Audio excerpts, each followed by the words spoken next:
Smoke was showing at the rear of the restaurant when firefighters arrived on a high-hazard alarm. An interior attack was initially attempted.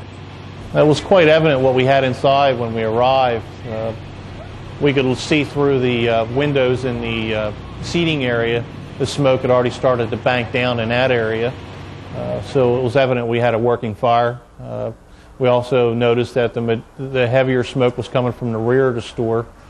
When I first arrived on location, I initiated incident command. I informed our county that I was assuming command of the scene. Approximately 5 minutes into the scene, my deputy chief took over the interior of the building.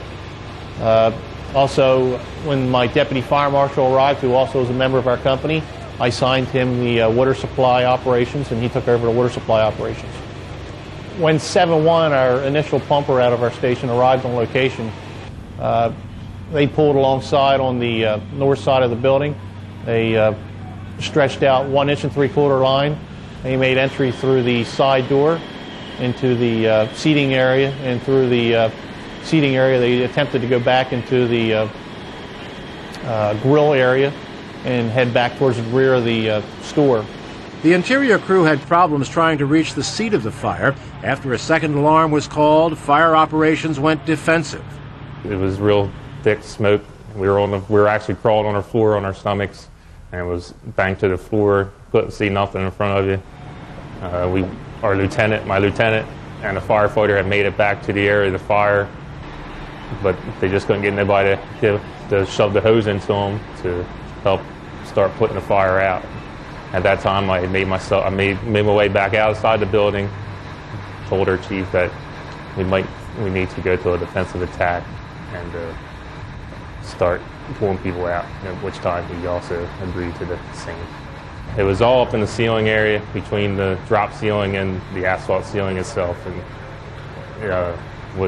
no matter how fast people got there, I don't think we would have saved the building from how much fire was there.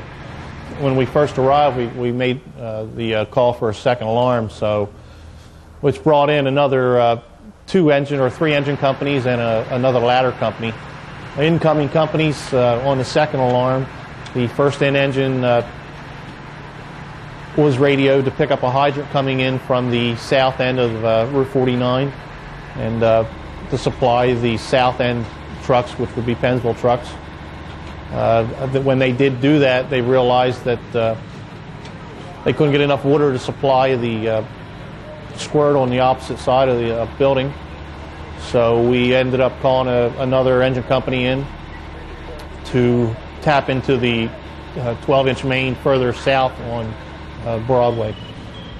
The water supply was a municipal problem, but it had a big impact on the options available for fighting the fire, including the unusual use of squirts at ground level. Ultimately, tankers were brought in. Now, one of our biggest problems was water supply. Our township, during certain times of the winter months, normally, under normal conditions, we would have no problem supplying water off that 12-inch main, but due to the one tower being shut down, we could only supply the 1 2.5 lines supplying the ladder truck and 2 3/4 lines. So I believe we had 3 to 4 sections of 4-inch that was actually in the street. Initially, we were able to supply the 3 3/4 hand lines that were in service, and eventually we put the ladder truck, which would be Station 4's ladder, in service with a 2.5-inch straight bore nozzle. And we could supply their ladder truck and also 2 3/4 lines off our engine. And that was about all we could really supply with. We were going back and forth between their ladder truck and our deck gun due to the water pressure on our hydrants. We were losing water pressure. We couldn't supply any more than that. So approximately 15 minutes into the fire, we realized that we definitely had a water pressure problem. And my deputy fire marshal, who was also a member of our company, came to me and asked if it would be okay to go ahead and initiate a tanker task force, which ended up being our third alarm that was dispatched, was for a tanker task force to supply us with water to the scene. When the tankers arrived on location, they actually set up a nurser tanker on location, and the other remaining tankers would shuttle back and forth from an area we had set up along our canal in our local town in Deepwater. We set up a draft point in the canal, and they filled the tankers up, and they shuttled water back to the fire scene that way. Rehab was available to responders through EMS, who also assisted one injured firefighter. Initially, due to the nature of the fire and the high hazard fire, we also had an ALS unit dispatched to the scene along with additional BLS units to the scene.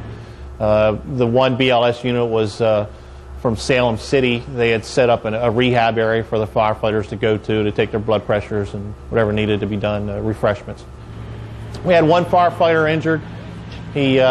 After we removed everybody from the building, they were in the rear of the building opening up doorways, and he happened to have stepped inside the doorway several feet to do a little bit of overhaul.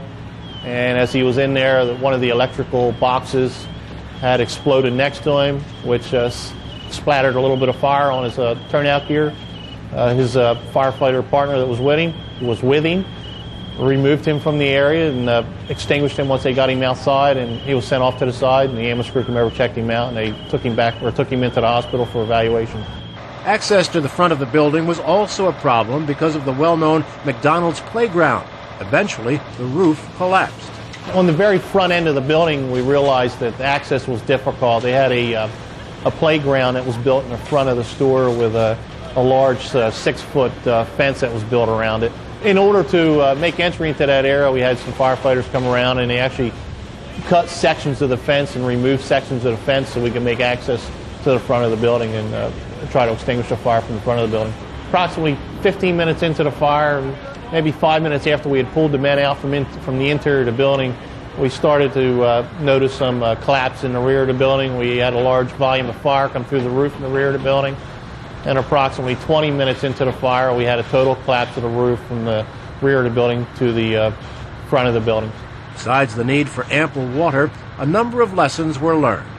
One of those items that would have been nice at this fire if we had done right away was switch communications of all the firefighters and officers on location to one channel and all the apparatus and incoming units on another channel. And initially we didn't do that. It was probably 10 to 15 minutes into the fire that we did that. And that's one of the lessons that we learned, that while you have firefighters inside the building, it's nice to be able to communicate with them and not having to worry about somebody calling and responding over that same frequency or asking incoming orders over that same frequency. With a fire of this nature with guys inside and working, we needed to know that. I think we probably would have tried to use more manpower feeding that first line into the fire, and maybe 2 or 3 more guys on that first hand line to actually feed the hand line so that you get back to where the seat of the fire was and try to make a quick initial attack on it.